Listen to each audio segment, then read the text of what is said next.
So hello everyone. So again we are going to start a new chapter, that is the Foreign Contribution Regulation Act 2010.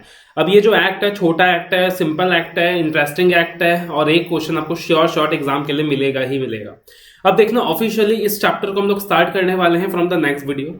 इस video के अंदर मैं सिर्फ act के बारे में आपको बातें बताने वाला हूँ, ये एक्ट क्यों आया, किस वजह से आया, इस एक्ट में अपन क्या पढ़ने वाले हैं, इस एक्ट का क्या रेलिवेंस है, all this things we are going to study in this very video. So this video is basically very important for your practical understanding of the act and then अगले वीडियो से हम लोग क्या करेंगे, ऑफिशियली क्लास शुरू करेंगे, ऑफिशियली चैप्टर शुरू करेंगे। तो देखो यार, इस एक्ट का ना सबसे मजेदार चीज ये है एफसीआरए एक्ट का कि पॉलिटिकल पार्टीज ने ना अपने बेनिफिट के लिए अगर किसी एक्ट को सबसे ज्यादा तोड़ा मरोड़ा होगा तो वो ये एक्ट होगा, वो ये कानून होगा। If the political parties has actually for their own benefit if the political parties have played with any particular act, then that is the FCRA Act. FCRA Act जो जन्मा था, जो FCRA Act का ओरिजिन हुआ था, वही political party के benefit के लिए हुआ था। पॉलिटिकल पार्टी ने अपनी बेनिफिट के लिए, अपने फायदे के लिए इस एक्ट को बनाया था और उसके बाद ये एक्ट कंटिन्यू रहा। तो हर एक जो बनाया जाता है, हर एक एक्ट जो बनाया जाता है, कहीं ना कहीं कॉमन मैन के बेनिफिट को देखते हुए बनाया जाता है। बट एफसीआरए एक्ट का जो इनेक्टमेंट हुआ था, सबसे पहले पॉलिटिकल पार्टीज ने अपना बेनिफिट देखकर इस एक्ट को बनाया था। कॉमन मैन का भी बेनिफिट है, कॉमन मैन का बेनिफिट बाद में है, बट सबसे पहले पॉलिटिकल पार्टीज का खुद का बेनिफिट इन्वॉल्व था इस एक्ट को बनाने के पीछे। अब देखना एक्ट का नाम क्या है, फॉरेन कॉन्ट्रीब्यूशन रेगुलेशन एक्ट। इसका मतलब जो फॉरेन कॉन्ट्रीब्यूशन है, जो फॉरेन कॉन्ट्रीब्यूशन है का मतलब क्या हो गया, फॉरेन फंडिंग है, funding from the foreign source. उस फॉरेन सोर्स से जो फंडिंग मिल रहा है उसको रेगुलेट करने का एक्ट। तो फॉरेन सोर्स से जो फंडिंग मिल रहा है, जो डोनेशंस मिल रहा है, उसको रेगुलेट करने का एक्ट है एफसीआरए एक्ट। अगर ये एक्ट नहीं होता तो हमारे देश के अंदर जो चाहे फॉरेन फंडिंग ले सकता, जितना चाहे फॉरेन फंडिंग ले सकता, जिससे चाहे फॉरेन फंडिंग ले सकता। लेकिन क्योंकि ये एक्ट है तो उस फॉरेन कंट्रीब्यूशन को ये एक्ट रेगुलेट करता है। इस एक्ट के अंदर बताया गया है कौन वो लोग हैं जो फॉरेन फंडिंग ले सकते हैं, अगर फॉरेन फंडिंग लेना है तो क्या क्या कंडीशंस पूरा करना होगा, ऐसे कौन कौन हैं जो फॉरेन फंडिंग नहीं ले सकते, who are prohibited to take the foreign funding. तो इस एक्ट के अंदर दो कैटेगरीज बताया। पहला कैटेगरी फॉरेन फंडिंग ले ही नहीं सकते, दूसरा कैटेगरी फॉरेन फंडिंग ले सकते हैं लेकिन there must be conditions that they need to comply. This act is going to regulate all those who are going to take the foreign funding. ठीक है ना, ये एक्ट उनको रेगुलेट करेगा, ये एक रेस्ट्रिक्शन लगाएगा फॉरेन फंडिंग के लिए। सो that is the objective of the act. अब आप बोलोगे कि सर फॉरेन फंडिंग लेने में क्या खराबी है, फॉरेन कंट्रीब्यूशन लेने में क्या खराबी है। अगर विदेशी संस्थाएं, विदेशी इंस्टीट्यूशंस, फॉरेन सोर्सेज हमारे देश के अंदर कंपनीज को, इंडिविजुअल्स को, मे भी पॉलिटिकल पार्टीज को, न्यूज चैनल्स को, कोई भी हो सकता है ना यार देश के अंदर, अगर इनको फॉरेन फंडिंग देती है तो अच्छा बात है ना, बाहर का पैसा देश के अंदर आ रहा है, इसमें दिक्कत क्या है, what is the problem, what is the issue. दिक्कत है, दिक्कत क्या है, मान लीजिए लेट अस से सिंपल सा एग्जांपल लेते हैं कि सपोज जो टेररिस्ट बेस्ड कंट्रीज हैं, जो टेररिस्ट बेस्ड कंट्रीज हैं, वो अपना एजेंडा हमारे देश में लाना चाहती हैं, टेररिज्म को हमारे देश में लाना चाहती हैं। तो जो टेररिस्ट बेस्ड कंट्रीज हैं उन लोगों ने क्या किया, लेट अस से कोई यहाँ का लोकल पॉलिटिकल पार्टी है जिसको सपोर्ट किया, बोला कि हम तुम्हें बहुत सारा फंडिंग देंगे, हम तुम्हें बहुत सारा पैसा देंगे और तुम लोग क्या करो, इलेक्शंस लड़ो और इलेक्शंस लड़के जीतो। और वो जो टेररिस्ट बेस्ड ऑर्गेनाइजेशंस हैं, जो टेररिस्ट बेस्ड कंट्रीज हैं, उन लोगों ने बहुत सारा फंडिंग देना स्टार्ट कर दिया, बहुत सारा फंडिंग देना स्टार्ट कर दिया।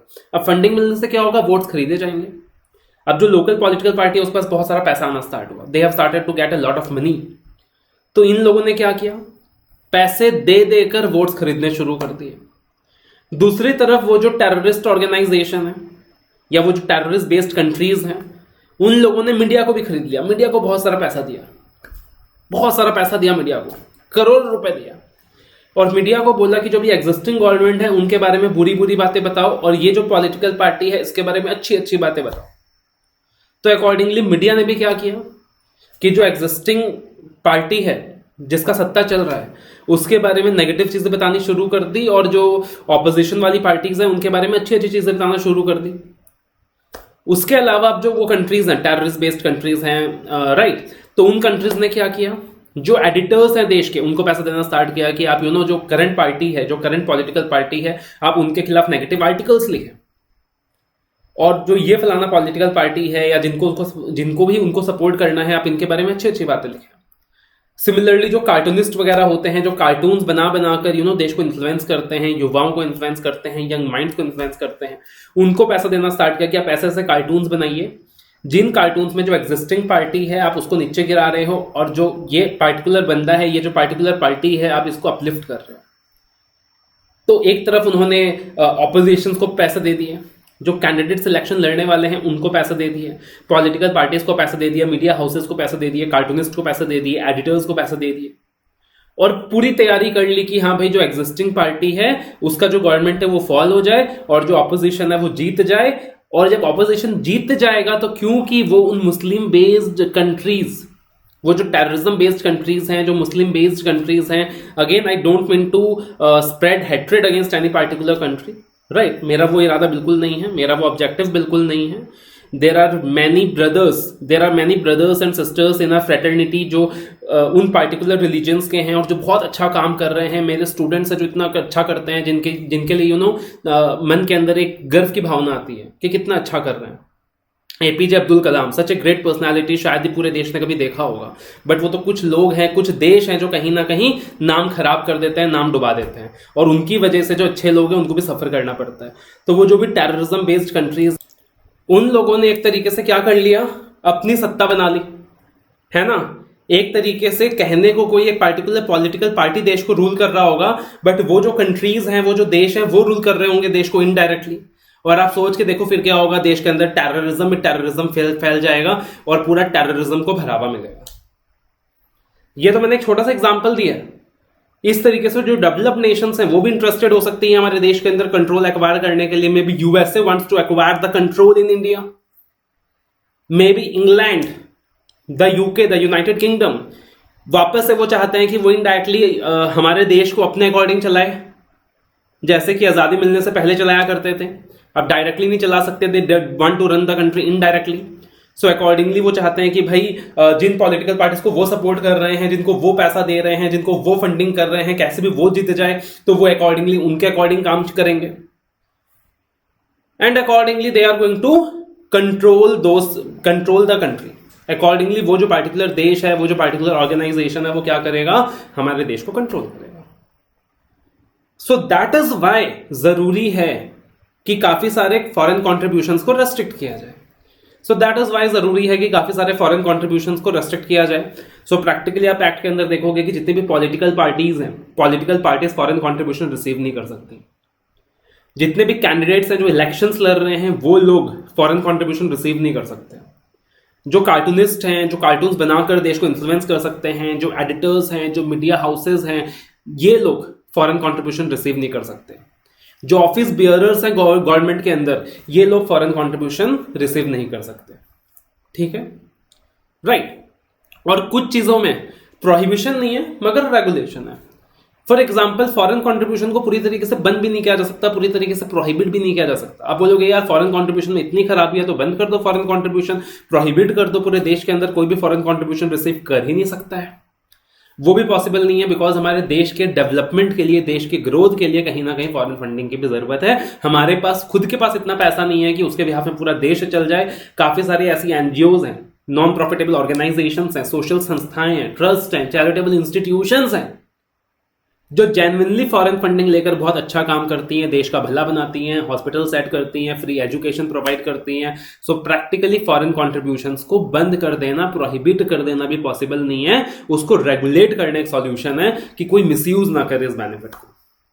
ठीक है, तो अकॉर्डिंगली इस एक्ट के अंदर स्पेसिफाई किया कि कौन से वो लोग हैं जो फॉरेन कॉन्ट्रीब्यूशन नहीं ले सकते, कौन से वो लोग हैं जो फॉरेन कॉन्ट्रीब्यूशन ले सकते हैं, मगर again the act regulates, they have to fulfil certain conditions, है ना। बोला गया कि अगर कोई भी ऐसी संस्था है जो फॉरेन कंट्रीब्यूशन रिसीव करना चाहती है, सो इन दैट सिचुएशन उनको इस एक्ट के अंदर रजिस्ट्रेशन कराना पड़ेगा। कोई एक एनजीओ है, कोई एक ट्रस्ट है, कोई एक चैरिटेबल इंस्टीट्यूशन है जो एजुकेशन के फील्ड में मान लीजिए काम करना चाहती है, या फिर हॉस्पिटल्स के फील्ड में काम करना चाहती है, फ्री हेल्थ फैसिलिटीज देना चाहती है, जो बैकवर्ड लोग हैं, जो बैकवर्ड एरियाज हैं, जो एससीज एसटीज हैं, उनको डेवलप करना चाहती है। तो अकॉर्डिंगली अगर वो लोग फॉरेन फंडिंग लेना चाहते हैं उस चीज के लिए, because they want more money to achieve their objectives, so accordingly वो लोग कर सकते हैं, कोई दिक्कत की बात नहीं है, but they have to fulfil certain conditions, they have to get themselves registered under this act. इस एक्ट के अंदर रजिस्टर करना होगा, इस एक्ट के अंदर जितने भी रूल्स लिखे गए हैं, एक्ट के अंदर जो भी प्रोविजंस लिखे गए हैं उनको कंप्लाई करना पड़ेगा, तब जाके वो लोग फॉरेन कॉन्ट्रीब्यूशन रिसीव कर सकते हैं, है ना। तो इस एक्ट के अंदर प्रॉपर्ली पैरामीटर दिया हुआ है कि you know to achieve the registration, to obtain the registration under the FCR act, what are the conditions they have to fulfil.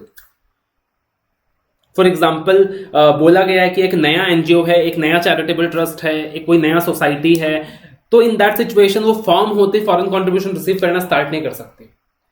पहले उनको ना 3 साल काम करना पड़ेगा लोकल फंडिंग के बेसिस में, पहले उनको कम से कम 3 साल काम करना पड़ेगा लोकल फंडिंग के बेसिस में।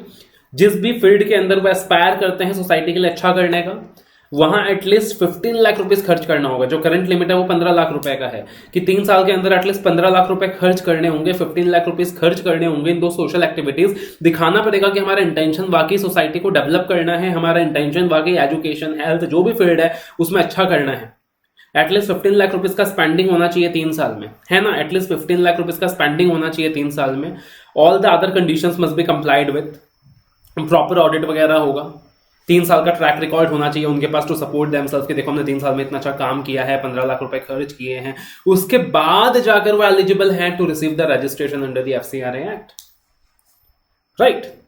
दूसरा एक तरीका और एक्ट के अंदर दिया हुआ है कि they can receive prior permission, कि मान लीजिए 3 साल नहीं हुए, 3 साल से पहले भी उनको फॉरेन फंडिंग मिल रहा है कहीं से, एंड एक्चुअल में वो देश का भला करना चाहते हैं, they want to invest in some genuine cause, they want to invest in some hospitals, वो कैंसर हॉस्पिटल्स बनाना चाहते हैं जहां पे फ्री ऑफ कॉस्ट कैंसर का ट्रीटमेंट होगा, और एक फॉरेन एंटिटी है जो उनका वाकई में मदद करने के लिए रेडी है। सो इन दैट सिचुएशन ये भी ऑप्शन दिया हुआ है कि they can obtain the prior permission, कि ठीक है आपने रजिस्ट्रेशन की कंडीशंस पूरी नहीं करी बट आप प्रायर परमिशन ऑब्टेन कर सकते हो। उसका भी अपना अलग सेट ऑफ कंडीशंस है कि आप एप्लीकेशन दीजिए गवर्नमेंट को, ये सारी बातें कंप्लाई कीजिए, गवर्नमेंट को सारी बातें बताइए, और गवर्नमेंट आपको प्रायर परमिशन देगा to receive that foreign funding. FCR act के अंदर काफी सारे कंडीशंस दिया हुआ है कि आपका अलग बैंक अकाउंट होना चाहिए, उसी बैंक अकाउंट के अंदर पैसा आएगा, वो जो पैसा है वो किस तरीके से यूटिलाइज होगा, तो सारी बातों के ऊपर ना कंडीशंस दिया हुआ है एफसीआर एक्ट के अंदर। तो कुल मिलाकर एफसीआर एक्ट की बात करें तो एफसीआर एक्ट के अंदर प्रॉपर्ली डिफाइन कर दिया कौन लोग हैं जो फॉरेन फंडिंग नहीं ले सकते, जैसे पॉलिटिकल पार्टीज नहीं ले सकते, जो इलेक्शंस लड़ रहे हैं कैंडिडेट्स वगैरह वो लोग नहीं ले सकते, मीडिया हाउसेज नहीं ले सकते, कार्टूनिस्ट एडिटर्स ये लोग नहीं ले सकते, ऑफिस बेयरर्स नहीं ले सकते। कंप्लीट प्रोहिबिशन है। किससे नहीं ले सकते? फॉरेन सोर्स से नहीं ले सकते, जो फॉरेन सोर्स है ना, मे बी ये फॉरेन कंपनी, मे बी ये फॉरेन इंडिविजुअल, मे बी ये फॉरेन गवर्नमेंट, मे बी ये फॉरेन सिटीजन, ठीक है। और दूसरी चीज क्या करी एक्ट के अंदर, रेगुलेट किया कि भैया आप लोग ले तो सकते हो बट हम आपको रेगुलेट करेंगे, अपनी मनमानी के हिसाब से रिसीव नहीं कर सकते, अपने मन मर्जी के हिसाब से यूटिलाइजेशन नहीं कर सकते, we are going to regulate you and accordingly you are going to take the foreign contribution. Clear है? तो देखना, objective to regulate foreign contribution, जो एक्ट का ऑब्जेक्टिव है that is to regulate foreign contribution and also foreign hospitality received from a foreign source. सिर्फ foreign contribution को regulate करना ही एक्ट का ऑब्जेक्टिव नहीं है, फॉरेन हॉस्पिटलिटी को रेगुलेट करना भी फॉरेन सोर्स का ऑब्जेक्टिव है, फॉरेन हॉस्पिटलिटी को रेगुलेट करना भी एक्ट का ऑब्जेक्टिव है। फॉरेन हॉस्पिटलिटी मतलब क्या है? खातिरदारी। क्या हो गया? खातिरदारी। अतिथि देवो भव। कि मान लीजिए अब लाड से एक तो तरीका हो गया यार पैसे दे दिया, कंट्रीब्यूशन दे दिया, दूसरा तरीका है कि जो मीडिया हाउस का ओनर हमारे देश के बाहर जाता है, या जो पॉलिटिकल पार्टीज हैं, जो पॉलिटिकल पार्टीज के नेता हैं, ये लोग जब देश के बाहर जाते हैं, जो ऑफिस बियरर्स हैं, ये लोग जब देश के बाहर जाते हैं, किसी फॉरेन कंट्री से इनको इन्विटेशन आता है तो इनका बहुत ही आदर सत्कार होता है, इनके ट्रैवल टिकट्स कंट्रीज बुक करके देती हैं, इनका रहने का खर्चा 5 स्टार में वो लोग कराती हैं, इन लोगों को स्पा फैसिलिटीज प्रोवाइड करती हैं, इन लोगों को पूरा अच्छे से घुमाया जाता है, मतलब बहुत ही अच्छा आदर सत्कार होता है। इतना अच्छा आदर सत्कार होता है कि इन्होंने इमेजिन ही नहीं करा होगा यार कि इस जन्म में हमारा इतना अच्छा आदर सत्कार हो सकता है, इतनी अच्छी खातिरदारी कर दी। तो इन दैट सिचुएशन भले कंट्रीब्यूशन नहीं दिया, लेकिन जो एक तरीके से उस पॉलिटिकल पार्टी का हेड है उसका इतना अच्छे से आदर सत्कार कर दिया, इतनी हॉस्पिटलिटी प्रोवाइड कर दी, इतने इनडायरेक्ट बेनिफिट्स प्रोवाइड कर दिए कि कहीं ना कहीं he will be incline towards that foreign nation, he will be incline towards that foreign country, and कहीं ना कहीं वो उससे अपनी बातें मनवा ही लेंगे। सो हॉस्पिटलिटी को भी रेगुलेट किया गया है, फॉरेन हॉस्पिटलिटी रिसीव करने को भी रेगुलेट किया गया है, ठीक है। FCR is the law that governs how non-profit ventures accept donations from foreign sources. अब देखिए बेसिकली लॉ क्या कहता है कि जो भी फॉरेन सोर्सेज हैं, कुछ लोगों को बता दिया कि भैया ये लोग तो फॉरेन सोर्स से डोनेशन रिसीव ही नहीं कर सकते, और कुछ लोगों के लिए बोल दिया कि रिसीव करेंगे तो रेगुलेट करेगा एक्ट। तो सोर्स का मतलब अगर हम बात करें, it can be any foreign institute, it can be foreign government, it can be foreign company, it can be foreign individual, it can be foreign citizen. In fact अगर एक इंडियन कंपनी है जो कि सब्सिडरी है फॉरेन कंपनी का, अगर एक Indian company है जो कि सब्सिडरी है फॉरेन कंपनी का, उसको भी एक सोर्स माना जाता है। अगर एक इंडियन कंपनी है जो कि एक सब्सिडरी है फॉरेन कंपनी का, तो इसको भी फॉरेन सोर्स माना जाता है, राइट। तो ऐसा नहीं हो सकता कि पता चला कि पॉलिटिकल पार्टीज ने बहुत होशियारी दिखाई यहां पे और उन लोगों ने क्या करा कि एक इंडियन कंपनी से डोनेशन पैसा लेना स्टार्ट किया। अब प्रैक्टिकली उस इंडियन कंपनी में पैसा कहां से आता है? बाहर से आता है, विदेश से आता है, वो सब्सिडरी है फॉरेन कंपनी का, और उस इंडियन कंपनी से पैसा लेना स्टार्ट किया और बोला कि देखो देखो देखो, हम तो इंडियन कंपनी से पैसा ले रहे हैं जी, हम तो फॉरेन सोर्स से पैसा ले ही नहीं रहे, हम तो फॉरेन फंडिंग ले ही नहीं रहे।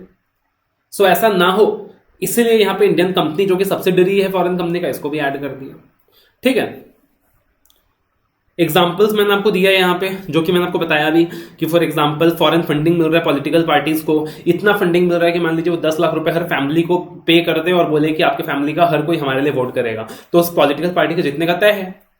अब एक बार फॉरेन कंट्री है, मान लीजिए यूएस, बहुत पैसा है उनके पास, दुनिया का आधा पैसा उनके पास है, एक बार उन्होंने अनाप शनाप पैसे दे दिए, उस पॉलिटिकल पार्टी को जिता दिया, बट उसके बाद उन लोगों ने पॉलिटिकल पार्टी के साथ टाई अप कर लिया कि भैया आप देश के अंदर कम से कम 500 यूएस कंपनीज को परमिशन दोगे, लो टैक्स रेट पे परमिशन दोगे, और जितना भी प्रॉफिट्स वो कमाएंगे वो रिपेट्रिएट कर पाएंगे पैसा freely outside India to our host country. So accordingly उन्होंने अपना वहां पे क्या कर लिया, एजेंडा फुलफिल कर लिया। सिमिलरली इंडियन मीडिया को फॉरेन कंट्रीज इन्फ्लुएंस कर सकते हैं फॉरेन कॉन्ट्रीब्यूशंस देकर, इसलिए वो भी प्रोहिबिटेड है। तो बेसिक सवाल क्या है यहाँ पे हमारे लिए, why it is important to regulate the foreign contribution, who can receive the foreign contribution, who can not receive the foreign contribution, जो सारा कुछ हम लोग चैप्टर में देखेंगे। तो बेसिकली अब कौन लोग रिसीव कर सकते हैं फॉरेन कॉन्ट्रीब्यूशंस, वो सारी संस्थाएं जो सोशल एक्टिविटीज में इन्वॉल्व है, जैसे कि एनजीओज, चाहे वो एजुकेशन हो सकता है, हेल्थ हो सकता है, रिलीजन हो सकता है। कंडीशन क्या दिया हुआ है, 3 years of proven track record, देखेंगे सब कुछ चैप्टर के अंदर, अभी सिर्फ आपके अंडरस्टैंडिंग के लिए है। जहां बोला गया कि एटलीस्ट 15 लाख रुपीज एक्सपेंडिचर इंकर किया जाना चाहिए फॉर सोशल एक्टिविटीज। 15 लाख में क्या काउंट होगा, क्या काउंट नहीं होगा, ये सारा तो चैप्टर के अंदर देखेंगे। उसके बाद वो लोग जाकर अपने आप को एफसीआरए के वेबसाइट में रजिस्टर कराएंगे, लॉगिन आईडी पासवर्ड क्रिएट करेंगे, सारे डिटेल्स फुलफिल कराएंगे, सारे डॉक्यूमेंट्स को सीए से ऑडिट कराएंगे, तब जाकर उनको एफसीआरए का रजिस्ट्रेशन मिलेगा। और रजिस्ट्रेशन नहीं लेना तो दूसरा तरीका क्या है, प्रायर परमिशन, वो भी एक चैप्टर के अंदर एफसीआरए रूल्स में दिया है। एफसीआरए एक्ट के हम कुछ रिसेंट एग्जांपल्स की बात करें जो प्रैक्टिकली अपने को देखने को मिला है, तो जैसे कि आपने अभी न्यूज देखा होगा, खबरें देखी होगी कि सोनू सूद अगेन ही became very very popular during the corona period because Sonu Sood has lot of migrates in the country. जो भी माइग्रेंट्स वगैरह हैं, सोनू सूद ने उनकी मदद करी, उनको अपने अपने शहरों में पहुंचाया, और मतलब ऐसा हो गया था बीच के अंदर यार कि किसी को भी कोरोना में मदद की जरूरत है तो सोनू सूद को पुकारो, सोनू सूद है आपकी मदद करने के लिए। तो Sonu Sood became extremely popular. लेकिन अभी बीच में सोनू सूद जी ने गलती कर दी, जिसकी वजह से कहीं ना कहीं जो करंट बीजेपी गवर्नमेंट है वो सोनू सूद के अगेंस्ट हो गई, जो कि रियलिटी है कि यहां पे जो आप गवर्नमेंट है, जो अरविंद केजरीवाल जी की गवर्नमेंट है, उन लोगों ने अपने एक मेंटरशिप प्रोग्राम लॉन्च करा और देश का मेंटर सोनू सूद को भी बनाया उस प्रोग्राम के अंदर। अब कहीं ना कहीं this must have hitten the agendas of the current government. तो उसके बाद अचानक से क्या हुआ कि इनकम टैक्स डिपार्टमेंट का रेड कंडक्ट हुआ सोनू सूद के मुंबई के रेसिडेंस में, एंड जो भी ऑफिसर्स वगैरह कनेक्शन में थे सोनू सूद के, एंड एलिगेशंस लगाए गए सोनू सूद के कि आप क्या कर रहे हो, टैक्सेस इवेड कर रहे हो और आप एफसीआरए एक्ट का वायलेशन कर रहे हो। जो नोटिस में बकायदा लिखा गया कि आप एफसीआरए एक्ट का वायलेशन कर रहे हो, आप एक्सेस फॉरेन फंडिंग रिसीव कर रहे हो, और जो यूटिलाइजेशन है फॉरेन फंडिंग का वो एफसीआरए एक्ट के हिसाब से नहीं कर रहे हो, काफी पैसा अनयूटिलाइज्ड रखा हुआ है, आप एफसीआरए एक्ट का वायलेशन कर रहे हो। ठीक है ना। अब एलिगेशन सही है नहीं है वो मैं आपको नहीं बता रहा, जस्ट प्रैक्टिकली एक एग्जांपल दे रहा हूं आपको। सिमिलरली अगर बात करें तो केरला के अंदर एक बिलीवर्स चर्च करके बहुत फेमस चर्च है, जहां पे आईटी का इनकम टैक्स डिपार्टमेंट का रेड भरा था और 5 करोड़ रुपए सीज किए गए थे। ठीक है, तो प्रैक्टिकली आप बोलोगे सर चर्च में फॉरेन कॉन्ट्रीब्यूशन का क्या काम, चर्च में फॉरेन फंडिंग का क्या काम? भैया बहुत कुछ होता है। ऐसे काफी सारे देश हैं जो मान लीजिए अपने पार्टिकुलर रिलीजन को प्रमोट करना चाहते हैं, तो वो क्या करते हैं, फॉर एग्जांपल जैसे यहाँ पे एग्जांपल चर्च का है, तो पूरे देश के अंदर बहुत सारे ऐसे चर्चेज हैं जिनको बहुत सारा फॉरेन फंडिंग मिलता है, और उनको एजेंडा दिया जाता है कि आप देश भर में जितने भी लोग हैं आप उनको ट्राई करें कि क्रिश्चियनिटी में कन्वर्ट करें, और वो लोग उस फंडिंग को यूज करके क्या करते हैं, कोशिश करते हैं कि जो देश के लोगों को क्रिश्चियनिटी में कन्वर्ट किया जाए। किसी को इलाज की जरूरत है फैमिली के लिए, फैमिली में बीवी बीमार है, उन लोगों ने खर्चे पे कर दिए, बोला कि आप क्रिश्चियनिटी में कन्वर्ट हो जाइए। इस तरीके से वो लोग क्या कराते हैं, उस पैसे को यूज करके लोगों को बेनिफिट पहुंचाकर उनको क्रिश्चियनिटी में कन्वर्ट कराते हैं। Similarly happens for many religions. This was just an example because practically हुआ था बिलीवर्स चर्च में, इसलिए मैंने एग्जाम्पल दे दिया। ऐसा होता है पूरे देश भर के अंदर। फॉरेन फंडिंग दिया जाता है रिलीजियस कन्वर्जन्स कराने के लिए, फॉरेन फंडिंग दिया जाता है टेररिज्म को बढ़ावा देने के लिए, फॉरेन फंडिंग दिया जाता है राइट्स कराने के लिए, दंगे फसाद क्रिएट कराने के लिए, right. So that is why ये एक्ट बहुत जरूरी है, that is why this act is very important. अब आपको समझ आ गया होगा कि एक्ट का रेलेवेंस क्या है, एक्ट क्यों इंपॉर्टेंट है, एक्ट क्यों जरूरी है। इस एक्ट के अंदर आप मोटा मोटी रूप में क्या क्या चीजें पढ़ने वाले हो। लेकिन अब प्रैक्टिकली आपको बताऊं, सुनकर लग रहा है कि हाँ एक्ट अच्छा है, सुनकर लग रहा है कि एक्ट अच्छा है, एक्ट इज गुड। एक्ट को बनाने के पीछे जो इंटेंशन है वो भी नॉवल है, अच्छा इंटेंशन है। आप सोच रहे होगे यार पॉलिटिकल पार्टीज खुद फॉरेन फंडिंग रिसीव नहीं कर पा रही, ऐसा एक्ट बना के रख दिया, वो तो अपने ही पैर में कुल्हाड़ी मार रहे हैं। एंड यू नो कितना अच्छा इंटेंशन है इस एक्ट को बनाने के पीछे। लेकिन प्रैक्टिकली मैं आपको बताऊं इस एक्ट का जो ऑरिजिन है वो बिल्कुल अलग है। बहुत मजेदार ऑरिजिन है इस एक्ट का, बहुत मजेदार ऑरिजिन है इस एक्ट का। थोड़ा सा टाइम दो, 5-10 मिनट, एक बार समझो इस एक्ट का ऑरिजिन क्या था, मजा आएगा जब, हालांकि एग्जाम के लिए रेलिवेंस नहीं है ये। अब देखना प्रैक्टिकली जो एफसीआरए की जन्मदाता है ना, वो हमारी इंदिरा गांधी जी है, the former prime minister Indira Gandhi, FCRA act की जन्मदाता। अब ऐसा क्यों है सर, ऐसा किस लिए है? तो देखो प्रैक्टिकली क्या हुआ आपको मैं बताता हूं। जो इंदिरा गांधी है ना, उनको यूएसएसआर का सपोर्ट था। यूएसएसआर यानी रशिया, रशिया का एक स्पाई एजेंसी है केजीपी, रशिया का यूएसएसआर का एक स्पाई एजेंसी है केजीपी। ऐसा बोला जाता है कि 15 साल हमारे देश को केजीपी ने चलाया है। ऐसा मैं नहीं कह रहा, ऐसे काफी सारे न्यूज के आर्टिकल्स वगैरह में लिखे हैं, आप अगर गूगल में सर्च भी करोगे तो आपको मिलेगा, ठीक है। तो ऐसा बोला जाता है कि 15 साल हमारे देश को किसने चलाया, केजीपी ने चलाया, जो कि यूएसएसआर की क्या है, संस्था है, जो कि यूएसएसआर की क्या है, स्पाई एजेंसी है। तो कहीं ना कहीं इंदिरा गांधी जी को किसका सपोर्ट था, यूएसएसआर का सपोर्ट था। जब तक इंदिरा गांधी जी रूल कर रही थी, बोला जा रहा था कि केजीपी इनडायरेक्टली देश को चला रहा है। केजीपी क्या कर रहा है, देश को चला रहा है। That was the scene. ऐसा भी बोला जाता है कि जो कोल्ड वार हुआ था, जो कोल्ड वार हुआ था, उस कोल्ड वार के बाद जो इंडिया है ना, वो पपेट बन गया रशिया का। क्या बोला जाता है, जो इंडिया है वो पपेट बन गया रशिया का। अब ये क्यों बता रहा हूं मैं ये सारी चीजें, आप बोलोगे सर क्या काम है इस एक्ट से, इस एक्ट से क्या इंक्लिनेशन है। एक बार ध्यान से सुन लो, समझ आएगा, ठीक है। आपको वो आर्टिकल भी दिखाता हूं मैं, जहां पे बोला गया था कि जो इंडियन गवर्नमेंट है वो एक पपेट बन गई रशिया का। तो देखना ये न्यूज आर्टिकल देखना था, KGB ties of Indira Gandhi, how India became a puppet of USSR during the cold war. तो after the second world war that show the allied powers winning a trouncing victory against the axis, ideological differences began to emerge between the USSR and USA. तो cold war के बाद क्या हुआ, second जो world war था उसके बाद क्या हुआ कि यूएसएसआर और यूएसए का झगड़ा चलने लगा। While the Soviets pushed communism and socialism in countries, the US spread democracy and capitalism through proxy civil wars. The end of the World War II led to the sun finally setting on the British Empire, with countries such as India gaining independence from the British Raj and many other colonies being freed. The end of the Second World War also witnessed the grand era of espionage led by CIA and KGB. तो basically जो CIA था वो US का spy agency था, और जो KGB है वो यूएसएसआर का स्पाई एजेंसी था। Vasily Mitrokhin, a KGB spy who later defected to the United Kingdom, revealed many secret documents and information to the world through his archives called Mitrokhin Archive. In these archives there are several chapters dedicated to India and Gandhi family.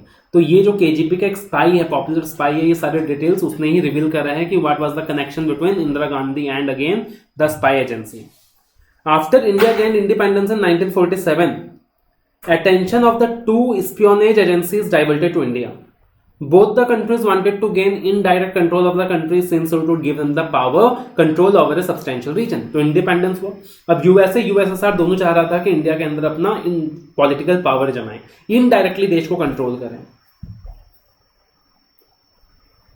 In this chapter, The Special Relationship with India Part 1, Mitrokhin reveals that Joseph Stalin had a rather poor opinion of Jawaharlal Nehru, the first Prime Minister of India.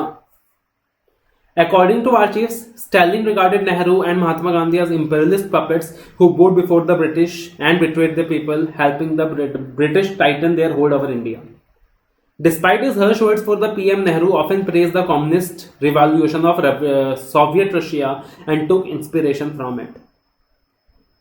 अब देखना यहाँ पे जो main agenda है वो आ रहा है. After becoming prime minister, Nehru paid a diplomat visit to the USSR, where each incident was carefully staged.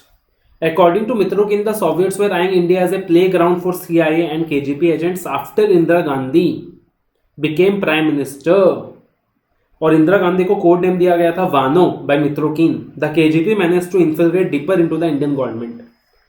Mitrokin reveals that Indira Gandhi was given 20 million rupees in exchange for crucial information, and to the surprise of Soviet chiefs, did not even return the bag in which he received the money. Like Nehru, Indira Gandhi too was made to believe that the communist revolution of Russia was a beaming light to the world, and often praised the revolutionary principles followed in Soviet factories.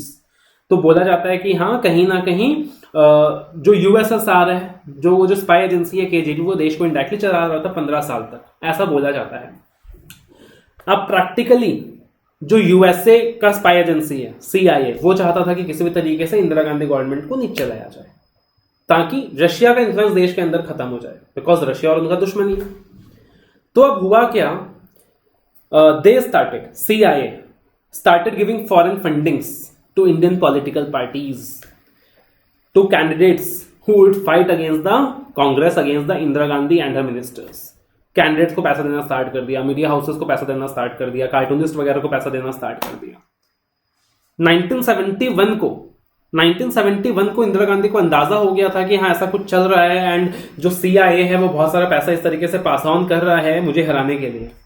तो 1971 में ही इस act बनाने की तैयारी इंदिरा गांधी जी ने शुरू कर दी थी.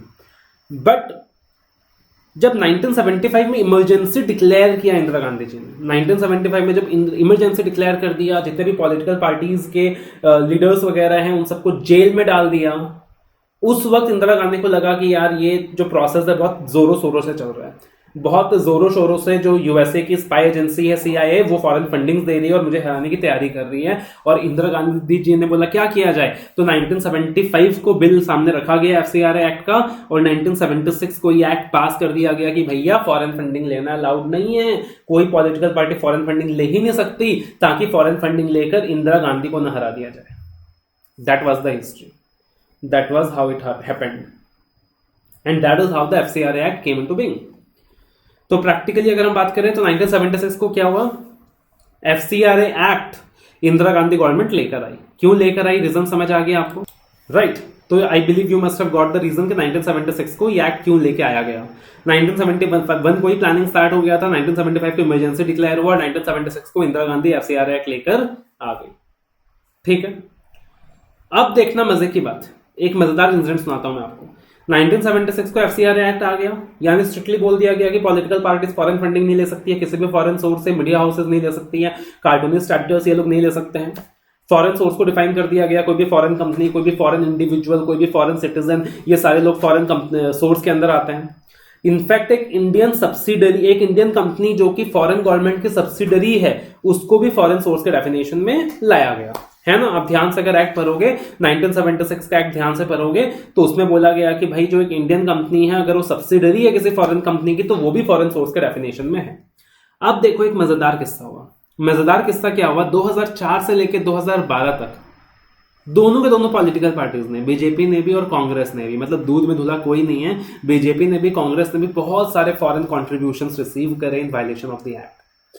इन लोगों ने क्या करा, दो इंडियन कंपनीज थी जो कि बेसिकली एक सब्सिडरी था फॉरेन कंपनी का. अब ये पॉइंट थोड़ा सा डिबेटेबल था कि जो इंडियन कंपनी है, जो सब्सिडरी है फॉरेन कंपनी का, उससे फॉरेन कंट्रीब्यूशन रिसीव किया जा सकता है कि नहीं. और इन लोगों ने मजे से बहुत सारा फॉरेन कंट्रीब्यूशन उन इंडियन कंपनीज के थ्रू लिया जो कि सब्सिडरी है एक फॉरेन कंपनी का. बीजेपी ने भी लिया, कांग्रेस ने भी लिया, 2004 से 12 तक भर भर के लिया. ठीक है, 2010 को एफसीआरए एक्ट दोबारा से इनेक्ट किया गया, मतलब दोबारा से उसके अंदर चेंजेस लाए गए, स्ट्रक्चरल चेंजेस लाए गए. जो एफसीआरए एक मेन बनकर तैयार हुआ 2010 में हुआ, वो भी कांग्रेस ने तैयार किया. 1976 को इंदिरा गांधी गवर्नमेंट लेकर आई और 2010 तक स्ट्रक्चरल चेंजेस हुए. लेकिन 2004 से लेकर 12 तक बीजेपी और कांग्रेस दोनों ने क्या करा, फॉरेन कॉन्ट्रीब्यूशन बहुत सारा रिसीव करा, एफसीआरए एक्ट को कंटिन्यूअसली वायलेट करा. फिर आपने सुना होगा, जाना माना फेमस लॉयर है प्रशांत भूषण, उन्होंने केस फाइल करा कोर्ट में और बोला कि ये जो पॉलिटिकल पार्टीज है ये एफसीआर एक्ट का उल्लंघन कर रही हैं। और 2014 के अंदर दिल्ली हाई कोर्ट ने जजमेंट सुनाया, बोला कि ये जो बीजेपी और कांग्रेस, ये दोनों की दोनों पॉलिटिकल पार्टीज हैं, ये दोनों guilty under the FCR act, और दोनों के ऊपर पेनल्टी इंपोज कर दिया। अब बीजेपी ने बोला ये क्या हो गया भाई, हम ही सत्ता में हैं और हमारे खिलाफ ही ऑर्डर आ गया है, हमें गिल्टी ऑफ एफसीआर एक्ट बताया जा रहा है। बेसिकली इन दोनों पार्टीज का कंटेंशन था कि हमने जो फंडिंग रिसीव करा है वो तो एक इंडियन कंपनी से रिसीव करा है जो कि सब्सिडरी है फॉरेन कंपनी का, but as per the act even that was a foreign source. तो दोनों को हेड गिल्टी किया गया ऑफ द एफसीआरए। अब सुप्रीम कोर्ट में ये लोग चले गए अपील लेकर। क्या हो गया, सुप्रीम कोर्ट में चले गए अपील लेकर, और सुप्रीम कोर्ट ने भी इनके अपील को खारिज कर दिया। बोला कि भैया बकवास कर रहे हो, क्लियर कट एफसीआर एक्ट का वायलेशन है, और सुप्रीम कोर्ट में पेनल्टी लगा दी।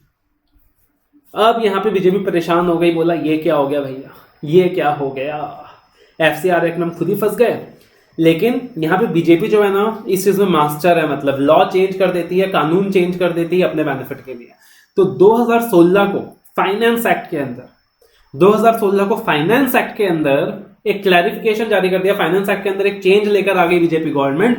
बोला कि जो इंडियन कंपनी है जो कि सब्सिडरी है फॉरेन कंपनी का, that was a foreign source, लेकिन अगर जो कंट्रीब्यूशन रिसीव किया जा रहा है ये up to the limit of FEMA है, तो माना जाएगा कि ये फॉरेन सोर्स नहीं है and there is no contravention of FCRA.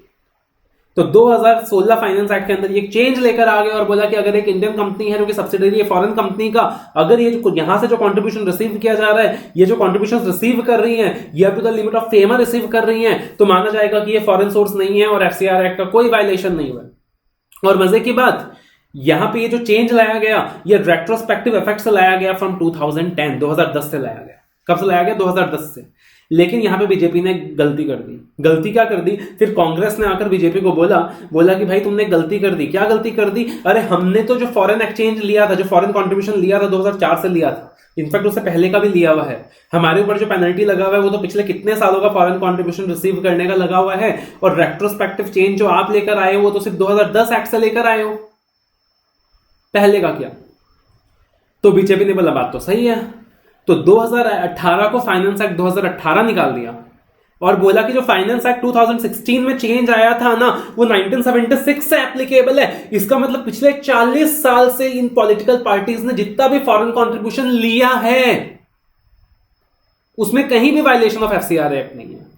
मतलब एक ही झटके में कानून को चेंज कर दिया और अपने आप को वायलेशन ऑफ एफसीआर एक्ट से बचा लिया और आगे के लिए अपने लिए रास्ता क्लियर कर दिया कि कैसे एफसीआर एक्ट के होते हुए भी हम लोग इनडायरेक्टली फॉरेन कंट्रीब्यूशन रिसीव कर पाएंगे। समझ रहे हो ना? तो प्रैक्टिकली एफसीआर एक्ट क्यों बना, उसके बाद चेंजेस क्यों आए, प्रैक्टिकली क्या हुआ, किस तरीके से गवर्नमेंट्स ने इस लॉ को तोड़ा मरोड़ा, बहुत इंटरेस्टिंग है, बहुत मजेदार है। दैट इज व्हाई आई से कि जितना पॉलिटिकल पार्टीज ने इस एक्ट को घुमाया है ना, तोड़ा मरोड़ा है ना अपने बेनिफिट के लिए, उतना आज तक किसी एक्ट के साथ मैंने नहीं देखा। इनफैक्ट जब इंदिरा गांधी गवर्नमेंट ने वहां पे लिखा कि जो फॉरेन पार्टीज है वो पॉलिटिकल फंडिंग रिसीव नहीं कर सकती, तो उसमें यह भी बोला गया कि कोई भी ऑर्गेनाइजेशन पॉलिटिकल नेचर का है तो वो भी फॉरेन फंडिंग नहीं ले सकती, considering RSS, because RSS was not a political party, it was a organisation having political nature. RSS was not a political party, it was a organisation having a political nature, बोल के वहां पे वो point भी डाला। तो कितना सोच समझ के सब कुछ डाला। हालांकि एक्ट के अंदर काफी चीजें सही है, लॉजिकल है, एक्ट लॉजिकल है, एक्ट अच्छा है, बट ये एक्ट इंदिरा गांधी गवर्नमेंट अपने बेनिफिट को लेकर आई। 2010 में एक्ट को चेंज किया गया, फिर बीजेपी गवर्नमेंट, कांग्रेस गवर्नमेंट दोनों खुद ही इस एक्ट के अंदर फंस रहे थे, तो अकॉर्डिंगली 2016 और 18 फाइनेंस एक्ट के अंदर इस एक्ट के अंदर चेंजेस लाया गया अपने आप को बचाने के लिए। तो एक्ट अच्छा है, जरूरी है प्रोहिबिशन लगाना, जरूरी है फॉरेन कंट्रीब्यूशन को रेगुलेट करना, फॉरेन हॉस्पिटलिटी को रेगुलेट करना, जो अच्छी संस्थाएं हैं सिर्फ उनको परमिशन देना to receive foreign contribution. But time to time जो अलग अलग पॉलिटिकल पार्टीज हैं उन लोगों ने इस एक्ट को अपने बेनिफिट के लिए यूज किया है और सामने वाले के अगेंस्ट यूज किया है। ये बैकग्राउंड बड़ा इंटरेस्टिंग था बोल के मैंने आपको दे दिया। हालांकि एग्जाम के लिए इसका कोई रेलिवेंस नहीं है। If you want you can just make this chart, this is not relevant for your exam, ठीक है ना? एग्जाम के लिए क्या रेलिवेंट है, जितना भी अभी तक हमने डिस्कस करा, असली चैप्टर तो अगले क्लास से स्टार्ट होगा। What is the objective of the act, ये एग्जाम के लिए रेलिवेंट है। फॉरेन सोर्स का डेफिनेशन क्या है, फॉरेन सोर्स क्या है, कौन लोग फॉरेन कंट्रीब्यूशन रिसीव कर सकते हैं, कौन लोग फॉरेन कंट्रीब्यूशन रिसीव नहीं कर सकते हैं। जो भी अच्छी संस्थाएं हैं जो सोशल एक्टिविटीज में इन्वॉल्व हैं, चैरिटेबल ट्रस्ट, सोसाइटी, एनजीओज, ये लोग या तो रजिस्ट्रेशन कराकर फॉरेन फंडिंग रिसीव कर सकते हैं या तो प्रायर परमिशन ऑब्टेन करके फॉरेन फंडिंग रिसीव कर सकते हैं। रजिस्ट्रेशन ऑब्टेन करने के लिए सारा कंडीशंस है, बेसिक कंडीशंस आगे और देखेंगे चैप्टर के अंदर। तो ये सारी चीजें चैप्टर के लिए रेलिवेंट है। तो अभी फिलहाल आपको अगर 50, 60, 70% भी बातें समझ आ गई होगी ना, जितना मैंने आपको बताया है, तो वो भी सफिशिएंट है, वो भी अपने आप में काफी है। बिकॉज असली चैप्टर तो हम अगले वीडियो से स्टार्ट करेंगे। ये जो वीडियो था इसका ऑब्जेक्टिव था just to give you introduction what the FCRA act is all about, क्या है एफसीआरए एक्ट। तो अब इसमें से आपको जो भी चीजें नोट डाउन करनी है आप अच्छे से नोट डाउन कर लीजिए और फिर अगले वीडियो से अपन ऑफिशियली एफसीआरए एक्ट को स्टार्ट करेंगे।